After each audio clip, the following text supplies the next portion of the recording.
Seguinte, galera, eu tenho algumas dúvidas e como ele está aqui, eu tenho a oportunidade de entrevistá-lo também. Seguinte, Flávio, velhinho, fazer o WhatsApp é uma ideia muito boa. Eu acredito que você não deve ter sido a primeira pessoa a pensar nisso. E como é que você escalou isso? Porque para escalar e não estar no Brasil, qual foi a chave? Eu escalei estando no Brasil antes. Você escalou? Não teria escalado se não tivesse. Não é? No outro patamar, eu já estava fora. Mas, para escalar, eu tive que mudar muita coisa no modelo inicial meu. A empresa que eu vendi em 2013 era completamente diferente da empresa que eu abri em 95. Então, na realidade, é importante você estar sempre se reinventando, porque em 18 anos, muita coisa muda. Certo. Esse teu negócio hoje muda daqui a 3 anos. Né? Daqui a 5 anos, os valores são outros, já são outras. As coisas mudam. Então, você vai ter que estar sempre buscando onde é que está a tendência. Você vai ter que estar sempre tendo qual é a visão para estar sempre na frente. Estar na frente hoje não garante que a gente vai estar na frente daqui a 3 anos. Então, tem que estar sempre atento, enxergando, não é? Um negócio assim de longa duração. Por exemplo, se eu imaginasse que eu estivesse no seu lugar, o primeiro problema que eu ia ter, e, enfim, já que você está aqui, eu vou pegar uma consultoriazinha, né? Uhum. A mais do que eu já peguei. Inclusive, dividindo essa consultoriazinha com que vocês. custa R$50 mil no fim de semana. Tinha uma vez quando eu convidei ele e falei, ele falou assim, cara, quando me oferece R$50 mil, não paga nem o combustível do meu jatinho. Isso é por conta dele. Tô brincando. Seguinte, e líder, cara, como é que você acha os líderes para tocar suas empresas enquanto você está em outro lugar? Porque isso é muito importante, você falou. Líder é fundamental. Eu sempre trabalhei, todos, 99% dos líderes na minha empresa foram formados do zero comigo. 99. Não é? No finalzinho, talvez eu precise de uma ajuda mais de pessoas na área financeira, quando a gente estava trabalhando com processo de auditoria, era uma coisa nova, que eu não tinha sócio, não é? Então, eu não precisava me preocupar com esse processo, então contratei um CFO que trabalhou. Agora, fora esse cara, que foi inclusive uma experiência muito boa, todos os meus líderes eram formados dentro do nosso processo, desde o início, não é, até o final. Então, assim, a grande parte do meu trabalho era investir em formação de lideranças, investir em formação de aliados, né? Mais do que você ter um empregado, ou um funcionário, ou um colaborador. Se você conquista a mente, você ganha um colaborador. Mas se você conquista o coração, você ganha um aliado. Certo. E qual que é a sacada nesse processo? Porque muita gente também tenta o processo e falha. Se você fosse para mim e falar assim, Érico, você tem que ter... Você sabe, eu falei com você que eu sou fascinado por sacada. Na vida da gente, a gente cresce de uma hora para outra, os grandes saltos são sacados. Se você pudesse dar uma dica para mim, para crescer meus líderes, o que você acha que eu, teoricamente, provavelmente faço errado, ou que a pessoa, vamos dizer assim, a pessoa average faz errado, que você acertou? Eu vou dizer que não existe uma fórmula matemática para isso, porque nós estamos falando de ser humano, não é?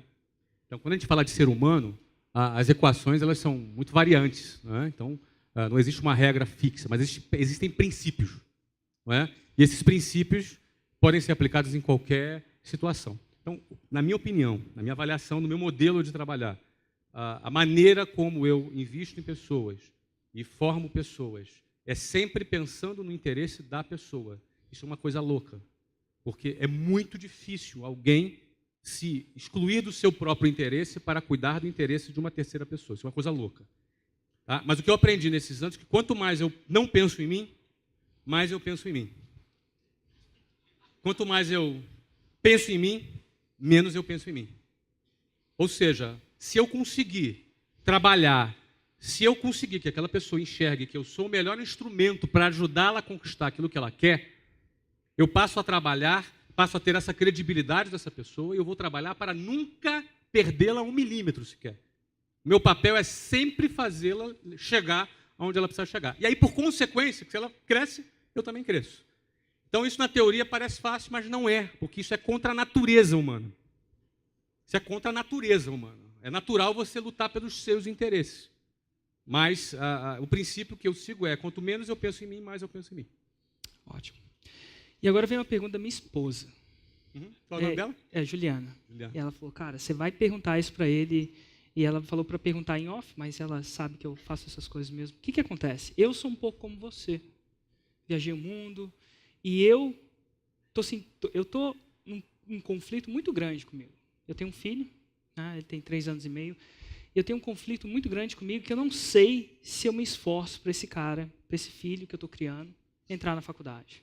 Eu desacreditei da faculdade. Não quer dizer que é certo, quer dizer que é errado, mas o Érico está lidando com isso agora. Tá? Então, eu desacreditei. Eu acredito que o sistema está ferrado. Você fez computação, ou começou a fazer, fez nem 0 dia. Eu fiz computação, e quando você entra no curso de computação, já mudou tudo. E para mudar um currículo de um curso de computação, acho que o sistema está quebrado. Eu vi pelo seu vídeo que você acha que está quebrado. O que você está fazendo com seus filhos, cara? Porque eu viajei o mundo e não sabia onde eu botava ele na escola.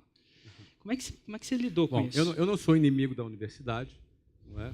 Eu vejo quando alguém me pergunta, né, se eu detesto. Não sou inimigo da universidade, não é? E nem da escola, né? Mesmo ela tendo me expulsado 2 vezes. Porém, eu digo que eu penso que qualquer escolha de um curso universitário, ele tem que estar necessariamente relacionado à missão de vida da pessoa. Isso é invertido hoje. Então, por exemplo, se minha missão de vida é ajudar pessoas, faz muito sentido eu fazer medicina. Certo? Se minha missão de vida é mudar o mundo, talvez faça muito sentido eu estudar tecnologia. Se minha missão de vida é construir negócios e transformar a sociedade através dos meus negócios, talvez faça sentido eu estudar alguma coisa relacionada a isso. O problema é que as pessoas entram na faculdade simplesmente pelo fluxo. Porque terminou o ensino médio, então eu tenho que ir para a faculdade. Tem aquela pressão, eu tenho que fazer alguma coisa.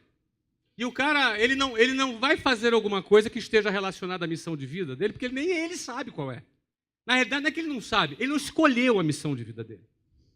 A principal coisa que tem que acontecer é a pessoa escolher qual é a minha missão de vida. Eu vim nesse mundo para fazer o quê? Para realizar o quê? Que diferença eu quero fazer? É isso? Então acabou. Então pode ser que você estude, pode ser que você não estude, ou pode ser que você estude muito como eu. Eu estudo bastante, mas jamais pelas vias formais, porque as vias formais não atendem os meus anseios, as minhas expectativas. Então eu estudo, imagina, eu para entrar no mercado de futebol nos Estados Unidos, eu tive que estudar bastante, não é? Para entrar no mercado de inglês, ainda sem falar inglês, eu tive que estudar muito uma série de coisas relacionadas à gestão, logística, franquias, quando eu mudei o negócio para franquias. Então, estudar é fundamental, mas não necessariamente para pendurar diploma na parede. Então, com relação à tua pergunta dos meus filhos, quando meu filho tinha 7 anos de idade, o do meio, ele chegou para mim e perguntou assim: pai, a professora da minha escola me falou que se eu não for para o college, que é para uma faculdade, lá nos Estados Unidos, a gente morava lá nos Estados Unidos, eu não vou conseguir um bom emprego. E aí, o nome dele é Bernardo, ele tem 12 anos e 1,80 m, joga basquete. E aí eu olhei para o Bernardo: B, eu chamei ele de B. B, o que você prefere, arrumar um emprego ou dar emprego? Aí a lógica juvenil é muito prática, né? Dá emprego, né, pai? Pois é. Então, assim, o que a tua professora falou é certo para quem quer um emprego, mas para quem quer gerar emprego, pode ser que sim, pode ser que não. Meus filhos às vezes me perguntam. Meus filhos às vezes me perguntam: pai, eu devo fazer faculdade ou não? Eu falei: não sei ainda, está muito cedo. Se você achar que é útil, você faz. Vai estudar aquilo que você acha que vai ser útil para você. Você tem que saber primeiro o que você quer da sua vida. Agora, uma coisa eu tenho certeza. Hoje, lá nos Estados Unidos, talvez aqui no Brasil também, lá está mais avançado.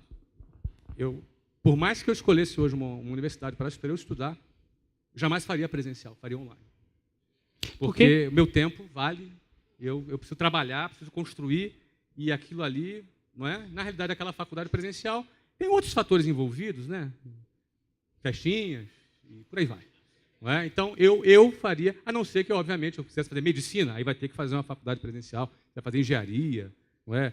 Algumas direito, não, direito até dá para fazer à distância, mas arquitetura talvez tenha que fazer presencial. Mas algumas cadeiras que não precisam ser feitas presencial, eu faria tranquilo online. Não é? E eu digo isso para os meus filhos. Não é? Agora, está muito cedo ainda para eles saberem se vão fazer ou não. Talvez meu mais velho jogue futebol, o outro, não sei. Então, na hora certa, ele tem que buscar estudar aquilo que vai ajudar o projeto de vida dele. Ótimo, ótimo. Essa é minha opinião. Ótimo, não sou dono da verdade, querido. Leitano, qual a sua missão? O que me faz levantar todo dia de manhã é impactar pessoas. Eu gosto de lidar com pessoas. não é? Eu gosto de lidar com gente. E, em especial, eu gosto de subverter pessoas. Não é? Eu gosto de fazer pessoas pensarem fora da caixa. Eu gosto de fazer pessoas questionarem. Eu gosto de fazer pessoas pensar de outra maneira, entendeu? E vê-las sendo criticadas e depois vê-las sendo elogiadas. Né? Eu tenho um prazer nisso, é uma coisa que eu gosto. Obrigado. Essa é a síntese do GV, do Geração de Valor, porque, do contrário, eu teria mais o que fazer, a não ser ficar escrevendo ali, mas aqui aquilo muita gente me diz que eu ajudo bastante, mas talvez poucas pessoas saibam o quanto aquilo faz bem para mim também. Nossa, é incrível. Eu ficava pensando, como é que um empresário de tanto sucesso, e sucesso é aquele rótulo, né? Que a gente coloca do bilionário, parava tempo no seu hotel para gravar um vídeo, né? Impressionante. E última pergunta, antes da gente fazer alguma coisa mais interessante. Se vocês, é uma pergunta que eu faço bastante, leva para pensar, não quer dizer que é verdade ou não, mas se você soubesse que você fosse morrer amanhã, tá? E seu médico, não estou querendo te matar, não. Beleza? Mas saber, né? Não, brincadeira. O Barbosa está te olhando ali. Ó. Se você soubesse que você fosse morrer amanhã, não dá tempo de chegar em casa, negociação, seu médico fala, velho, foi mal, mas seu tempo chegou, vai chegar para todo mundo, chegou o seu, está aqui um celular, grava uma sacada para os seus filhos. Tá? Você tem uma chance de gravar no celular, sacada para os seus filhos. Qual que seria a sua última sacada? Eu reforçaria tudo que eu já disse para eles. Sempre que eu estou em casa, eu procuro, na hora de dormir, passar um tempinho com eles. Não é? Eu diria para eles cuidar da mãe dele. Eu diria para eles acreditarem nos seus projetos, não perderem jamais a essência deles, estarem ligados naquilo que de fato tem valor, não é? Estarem ligados no propósito da sua existência, no propósito da sua vida nesse planeta que é passageiro. E depois a eternidade é uma coisa que tem muito mais valor do que esse período pequeno que a gente passa aqui. Obrigado.